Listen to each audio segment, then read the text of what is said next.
미로는 복잡한 길을 찾아가며 출발점에서부터 도착점까지 도달하는 퍼즐을 의미합니다. 한자를 보면 재미있는 것이 이 미로는 미혹하는 길이라는 뜻을 가지고 있습니다. 미로는 이렇게 비교적 간단하고 단순한 미로도 있지만 때로는 이 정도로 복잡하고 난해해서 웬만해서는 탈출하기 힘든 미로도 있습니다. 이런 미로를 설계할 때는 가능하면 길을 잃어버리기 쉽게 만들어서 목표에 도달하기 어렵게 만드는 구조를 갖게 합니다.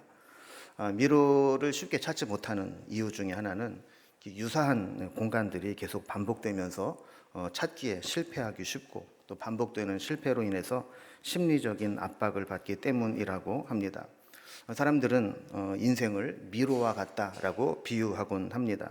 인생은 미로 입구에 들어서는 출생에서 시작해서 모든 것에서 해방되는 죽음과 닮아있고 미로 속에서 출구를 향해 끊임없이 선택해 나가야 되는 과정이 인생과 비슷하다는 것이죠.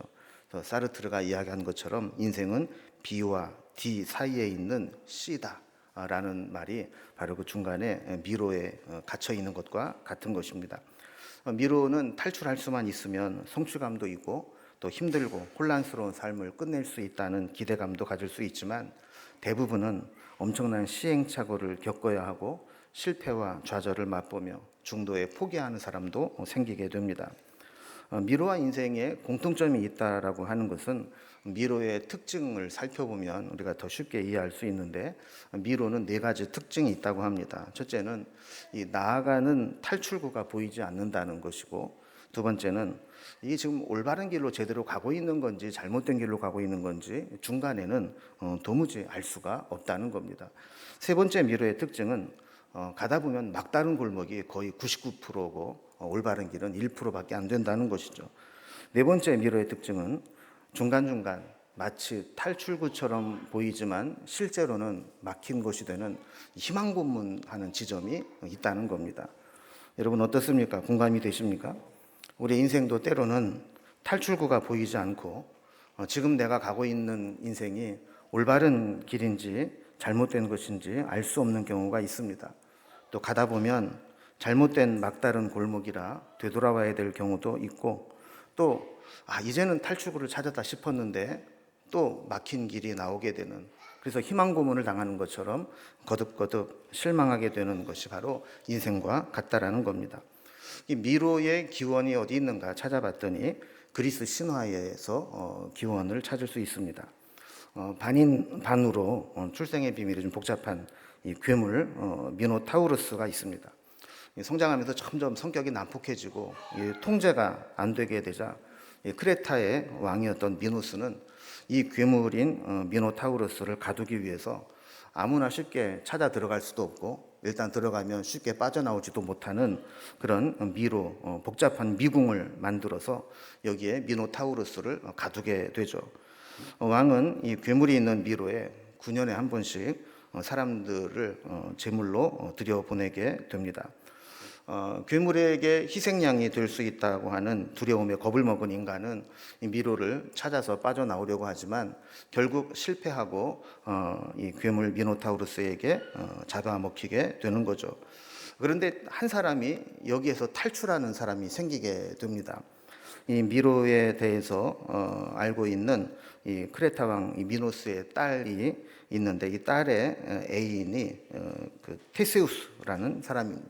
테세우스가 이 딸로부터 정보를 얻었는지 미로를 찾아 들어갈 때 큰 실타래를 가지고 들어가면서 가는 길에 실타래에 실을 풀면서 들어가게 되는 것이죠. 그리고는 괴물 미노타우루스를 죽이고 나올 때는 풀렸던 실타래를 감으면서 실타래를 따라서 나오니까 미로를 찾아서 나오게 되었다라는 겁니다. 아마도 이 신화를 만든 작가는 우리 인생이 이렇게 미로와 같고 미궁에 빠진 것처럼 보이지만 인간은 끝내 포기하지 않고 미궁을 빠져나와서 해피엔딩으로 끝날 수 있다라고 하는 희망적인 교훈을 주고자 한 것이 아닌가 이렇게 생각이 됩니다. 이렇게 우리 인생은 미로와 같이 수많은 선택들의 순간에 놓이게 되는데 잘못 선택하면 엄청난 혼란에 빠지고 인생이 꼬이게 되는 거죠. 이렇게 미로와도 같고 전쟁과도 같은 치열한 세상을 힘겹게 살아가다 보면 미궁에 빠져서 때로 방향을 잃어버리고 또 목표를 놓치는 인생을 살아갈 수 있습니다. 그래서 우리는 길을 잃은 것처럼 느끼기도 하고 내가 서 있는 곳이 어디인지도 모르는 막막함 속에 빠질 수 있는 것이죠. 그래서 우리는 지금 내가 있는 자리가 어디인지, 그리고 지금 내가 가고 있는 방향이 올바른 것인지를 늘 점검해 보는 인생을 살아야 합니다. 이런 혼란한 상황 속에서도 중심을 놓치지 않고 끝까지 자기의 길을 걸어갔던 사람이 있습니다. 오늘 본문의 고린도후서의 저자인 사도 바울입니다. 이 사도 바울처럼 치열한 인생을 살았던 사람도 없습니다. 예수님을 만나고 난 이후에 그는 예전에 핍박자요 방해자였지만 전도자요 사명자의 삶을 살게 되었습니다. 한편으로는 그가 어떤 인생을 살아야 될지, 어떤 사명을 받았는지는 깨달았지만 그 사명과 비전을 이루기 위해 나아가는 그 길에는 엄청난 저항과 방해와 박해가 있었습니다. 그래서 그는 사명을 이루기 위해서도 힘을 써야 됐고, 자기를 공격해오는 수많은 사람들의 공격과도 맞서 싸워야 하는 힘든 삶을 살아야만 했던 것이죠. 그래서 바울은 그런 상황을 8절과 9절에서 마치 사방으로 우겨싸움을 당한 것 같고, 답답한 일을 당하고 박해를 받고 거꾸로뜨림을 당하는 것과 같은 상황이다라고 자신의 삶을 표현했습니다. 그러나 1절 말씀 보면 아무리 그런 힘들고 압박이 있는 삶을 사는 상황에서도 그 사명과 맡기신 직분을 위해서 그는 낙심하지 않고 묵묵히 나아가고 있다고 고백했습니다. 말로도 할 수 없는 고난과 박해와 싸우면서도 그의 사명과 삶의 자세는 흔들리지 않았고 오히려 더욱 견고해져 갔습니다. 오늘 말씀을 통해서 우리는 바울이 고난을 겪으면서도 인생의 목표와 사명이 흔들리지 않을 수 있었던 비결이 어디 있을까? 그의 신앙의 중심은 어떤 것이었을까를 살펴보고자 합니다. 첫 번째로 바울이 수많은 고난을 받으면서도 그의 목표와 사명이 흔들리지 않을 수 있었던 비결은 그가 전파해야 되는 메시지를 분명히 알았기 때문입니다. 예수님 만난 이후에 인생의 목표와 사명이 분명해졌다라고 하는 것은 그가 무엇을 위해 살아야 되고 무엇을 전파해야 되는지를 분명히 알았다는 것을 의미하는 겁니다. 그래서 5절 말씀을 보면 우리는 우리를 전파하는 것이 아니라 오직 그리스도 예수의 주 되신 것과 또 예수를 위하여 우리가 너희의 종된 것을 전파함이라 그랬습니다. 그는 자기를 전파하고 자기를 드러내는 것이 인생의 목적이 아니고 내가 전파해야 될 것은 두 가지인데, 첫 번째는 그리스도 예수께서 우리의 주 되셨다고 하는 사실, 그리고 우리는 그 사실을 전파하기 위해서 너희들의 종 되었다라고 하는 사실, 이 두 가지를 우리는 끝까지 기억하고 전파한다고 이야기하고 있는 것이죠. 말로든 삶으로든 이렇게 예수님의 주되심과 우리의 종됨을 기억하고 전파하게 된다면 나머지는 신경 쓸 게 없다라는 겁니다. 오늘 본문을 이해하려면 고린도후서 전체, 그리고 더 넓게는 바울 서신서 전체에 흐르는 이 바울의 이 상황을 통합적으로 이해할 필요가 있습니다. 특히 고린도후서는 바울의 개인적인 서신으로 알려져 있는 책입니다. 다시 말하면 바울의 자기의 개인적인 감정을 숨기지 않고 솔직하게 표현한 내용들이 많이 있는 서신이라는 것이죠. 여러분, 사실 이 사도로서 사명을 감당하다 보면 하지 못하는 말들이 많이 있습니다. 목회도 그렇잖아요. 목사가 하고 싶은 말 다 하면 교회가 힘들어질 수 있습니다. 그래서 목사기 때문에 못하는 말, 사도이기 때문에 못하는 말들이 사실은 많이 있습니다. 사도 바울 같은 경우는 자신을 향해서 무자비하게 공격해오는 자들에 의해서 말할 수 없는 고통을 당했는데, 다른 데서는 쉽게 이런 감정을 드러내지 않는데 이 고린도 후서에서는 그런 감정들이 여러 곳에 드러나고 있습니다. 인간적으로 비난을 당하고 인격적인 공격을 당할 때 바울은 어떻게 흔들리지 않고 그 시험을 감당하고 이겨냈는지를 우리에게 보여주는 거죠. 성경에 보면 바울을 힘들게 한 자들이 많이 있었습니다. 요즘에 새벽에도 살펴보고 있는 것처럼 사도행전에 보면 바울이 전도 여행을 할 때 유대인들이 바울이 가는 곳마다 따라다니면서 바울을 힘들게 하고 공격합니다. 때로는 100km, 160km 떨어진 곳도 멀다 하지 않고 막 그곳까지 따라다니면서 사람들을 선동하고 그 바울을 공격하고 심지어는 돌로 쳐 죽이도록 하는 일을 서슴지 않았던 것이죠. 그럼 종종 이 악플이라고 하는 것이 사회적인 이슈가 될 때가 있습니다. 한참 인기를 끌고 있던 연예인이나 유명인들에게 고의적으로 악플로 집요하게 공격을 하게 될 때 당하는 입장에서는 살아갈 용기를 잃어버리고 스스로 생을 마감하는 일까지 생기게 되는 경우가 있는 것입니다. 바울은 유대인에게만 이런 공격을 당한 것이 아니었습니다. 서신서를 보면 성경 교사라고 하는 거짓 선생들에 의해서도 수많은 공격을 당했습니다. 예루살렘 출신의 성경 교사들은 대부분 유대인들입니다. 그러다 보니까 그들이 예수를 믿고 그리스도인이 되긴 했지만 여전히 그들의 신앙적 뿌리는 유대교적 전통에 두고 있는 경우가 많았습니다. 그들이 흩어져 있는 유대인들, 디아스포라들에게 가서 말씀을 가르치는 순회 교사 역할을 하고 다녔는데 이들이 가는 곳마다 바울을 비난하고 공격했던 겁니다. 그들이 가서 보면 바울에 대한 영향력이 너무 커져 있는 거예요. 그래서 뭔가 가르치면 바울은 그렇게 안 가르쳤는데요. 이렇게 이야기를 하다 보니까 그들이 자기의 권위를 드러내기 위해서는 어쩔 수 없이 바울을 깎아내리고 비난하고 비판하면서 내가 말하는 게 진짜다라고 이야기할 수밖에 없었던 것이죠. 그래서 사도행전 15장에 보면 이방인들이 예수를 믿어도 할례는 받게 해야 된다, 이렇게 주장하는 거짓 교사들이 많이 있었습니다. 이게 문제가 되어서 결국에는 예루살렘에서 총회가 열리게 되는데 사도행전 15장 24절에 보면 공문으로 그들의 해답을 내려주면서 이렇게 규정을 했습니다. 이런 거짓 교사들에 대해서 들은즉 우리 가운데서 어떤 사람들이 우리의 지시도 없이 나가서 말로 너희를 괴롭게 하고 마음을 혼란하게 한다 하기로 그랬어요.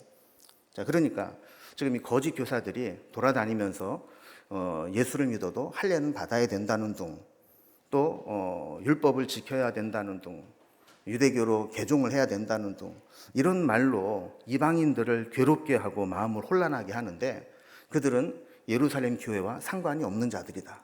우리의 지시에 상관없이 우리가 그렇게 가르치지도 않았는데 자기네 멋대로 이렇게 가르치고 다닌 거다. 이렇게 잘못을 시인하면서 그들의 이 잘못된 교리를 가르치는 거짓 교사들에 대해서 규정을 해줄 정도로 그 당시엔 심각한 문제였습니다. 이 거짓 선생들은 예수님에 대해서 전한 것이 아니고 오히려 바울이 전한 예수를 비판하고 바울을 공격하는 데 집중했습니다. 이 거짓 교사들이 바울에 대해서 공격한 내용들은 이런 것들입니다. 첫째는 바울은 다른 예수님의 직계 제자와 달리 12사도가 아니었다 하는 겁니다. 그래서 예수님의 이 공생에 직접 참여한 적이 없고 예수님의 가르침을 직접 받은 적도 없는 자가 사도 행세를 하고 다닌다라는 공격이었습니다. 바울은 다메섹으로 가는 길에서 환상 가운데 주님을 만나고 주님으로부터 직접 사도로 부름을 받았습니다.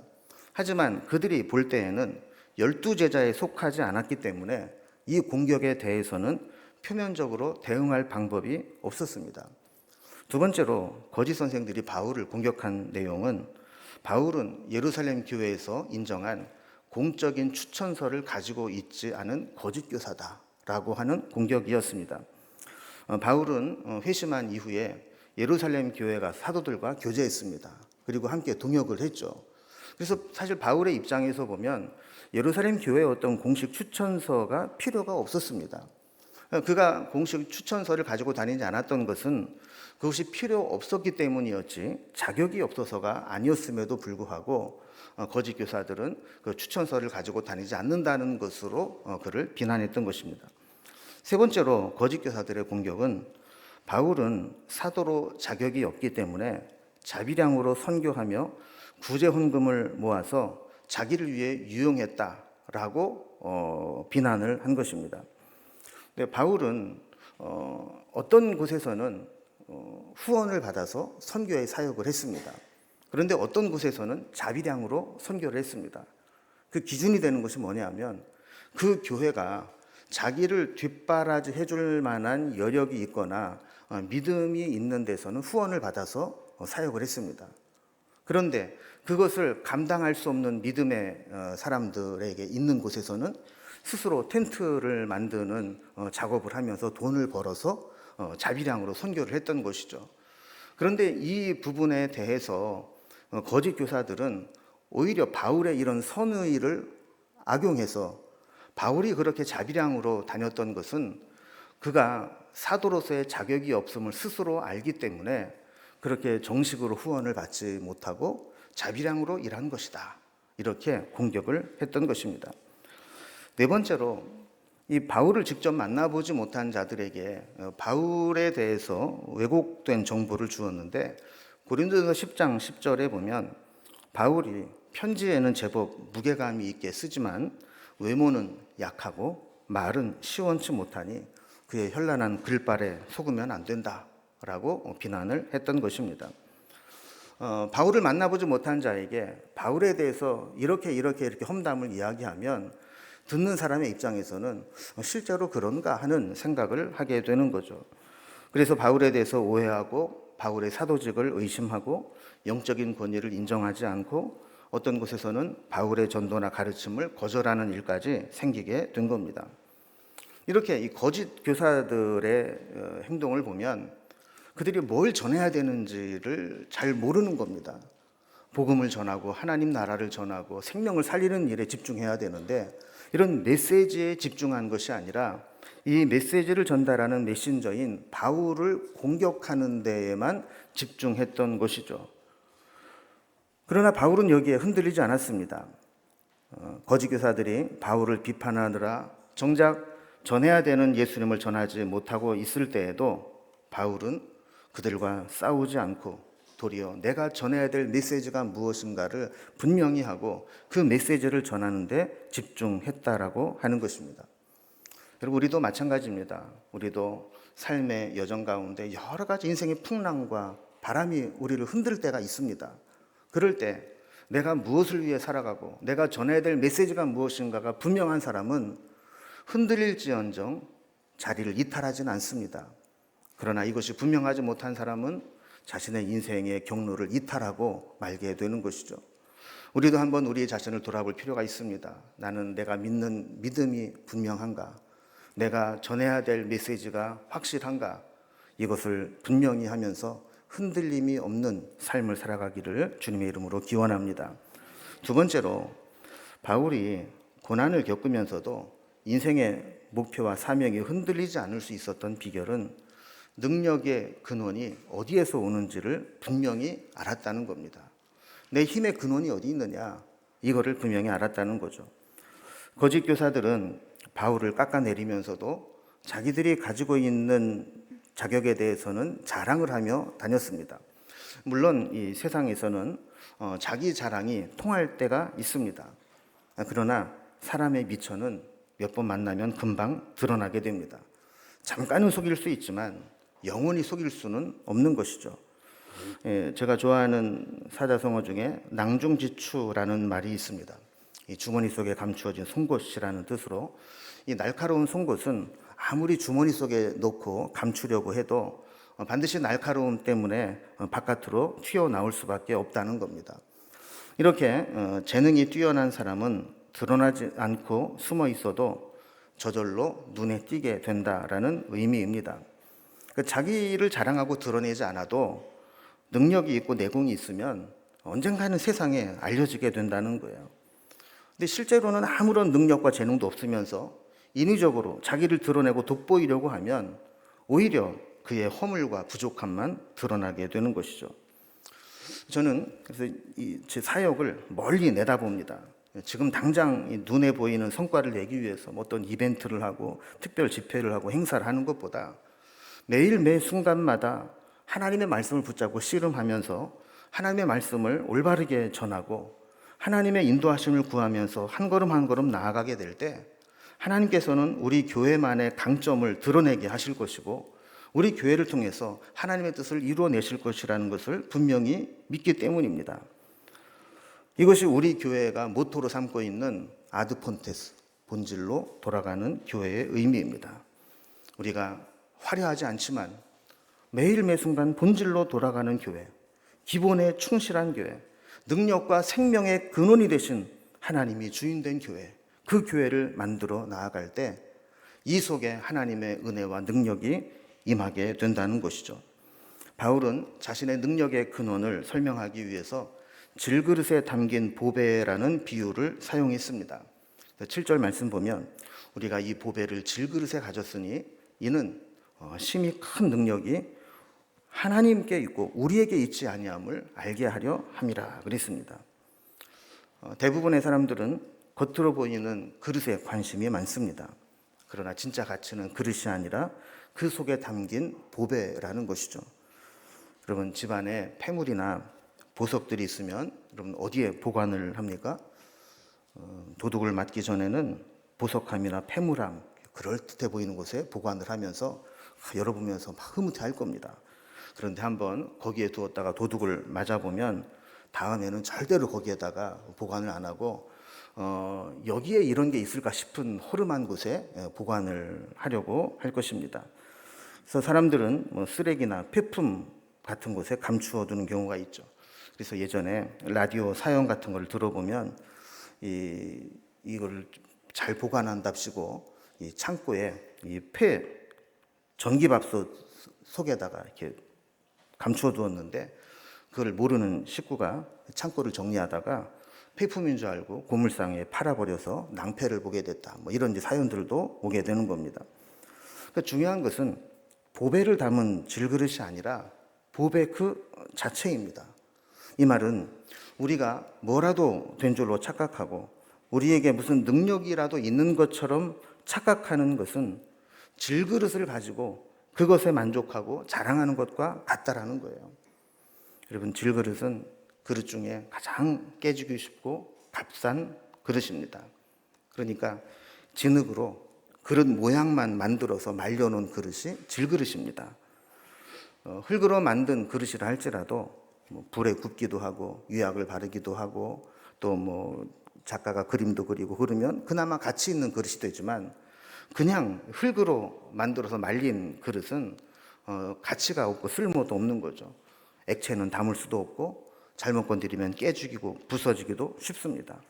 어쩌다 깨지면 그냥 가차없이 내다버리는 그릇이 질그릇입니다. 그런데 이 질그릇과 같은 우리의 인생에 보배와 같은 하나님의 큰 능력이 예수 그리스도를 통해 임하게 된다면 우리는 질그릇과 같지만 우리가 품고 있는 예수님 덕분에 우리가 가치 있는 인생이 된다라는 것을 이야기하는 겁니다. 그래서 우리가 보배와 같은 그리스도를 품게 될 때 8절 9절 말씀과 같이 사방으로 우겨싸움을 당하여도 쌓이지 아니하고 답답한 일을 당하여도 낙심하지 아니하고 박해를 받아도 버림받지 아니하고 거꾸러뜨림을 당하여도 망하지 않는 존재가 된다고 이야기하는 겁니다. 여러분 우리 신앙인들의 문제는 질그릇인 우리가 보배인 줄로 착각하는 데서 생겨나는 겁니다. 질그릇과 같은 자기 자신을 신뢰하는 자는 자신을 스스로 보호해야 합니다. 자기가 어떤 약점을 공격받을 때 방어기제가 작동해서 이상한 행동을 하게 됩니다.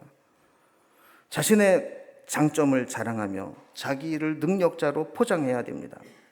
그러나 자기가 질그릇에 불과하고 내 능력의 근원은 내가 아니라 예수 그리스도께 있다라고 하는 것을 아는 사람은 공격을 받을 때에도 태연하게 대처합니다. 바울은 자신의 약점을 공격받을 때 도리어 자신의 약함과 약점을 더 적극적으로 노출했습니다.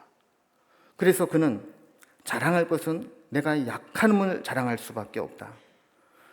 물론 바울은 자기를 공격하는 거짓 교사들과 비교해 보면 결코 뒤지지 않는 신분과 체험과 능력과 지식과 열심을 가지고 있습니다.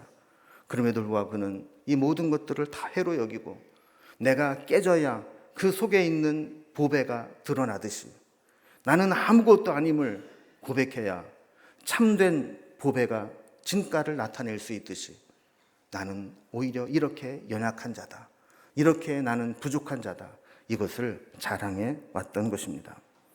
우리의 능력의 근원은 세상 조건으로 자신을 능력자로 포장한 나에게서 나오는 것이 아니라 내가 모시고 있는 내 안에 계신 예수님 때문이라는 것을 알기 때문인 것이죠.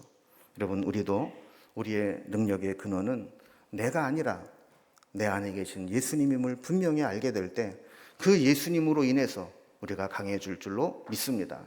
마지막 세 번째로, 바울이 고난을 겪으면서도 인생의 목표와 사명이 흔들리지 않을 수 있었던 비결은 고난과 죽음도 그리스도의 생명을 이길 수 없음을 알았기 때문입니다. 바울의 삶은 고난의 연속이었습니다. 그의 삶은 그리스도의 죽음을 몸에 짊어진 것과 같은 십자가의 삶이었다고 고백합니다. 그는 10절의 말씀과 같이 우리가 항상 예수의 죽음을 몸에 짊어지고 살아가는 것처럼 보이지만 결국에 내가 죽는다 할지라도 드러나는 것은 예수의 생명이 우리 몸에 나타나고 있다는 것입니다.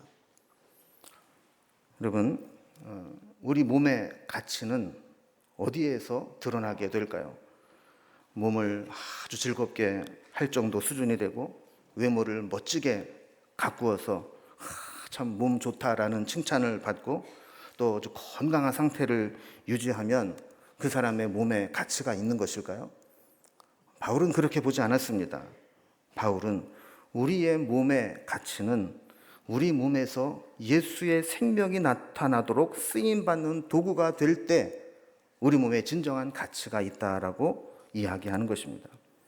바울이 믿고 있는 것은 11절 말씀과 같이 이렇게 자기의 몸을 예수의 생명이 나타나는 도구로 드리는 것이 설령 예수를 위하여 죽음에 넘겨진 것처럼 보일지라도 그로 인해서 다른 사람이 예수의 생명이 역사하는 열매를 맺게 된다면 그것이 내 인생의 가장 중요한 의미라는 것을 알았던 것입니다.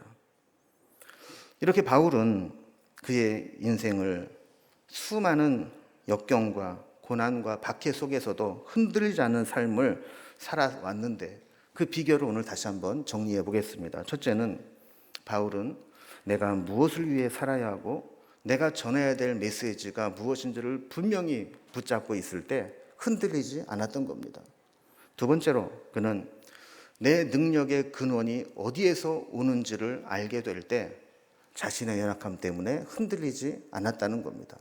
마지막 세 번째로 그리스도를 통해서 내 안에 있는 생명은 설령 고난과 죽음이 온다 할지라도 고난과 죽음이 이겨낼 수 없는 생명이라는 것을 알았기 때문에 그런 고난과 박해에서도 흔들리지 않았던 겁니다.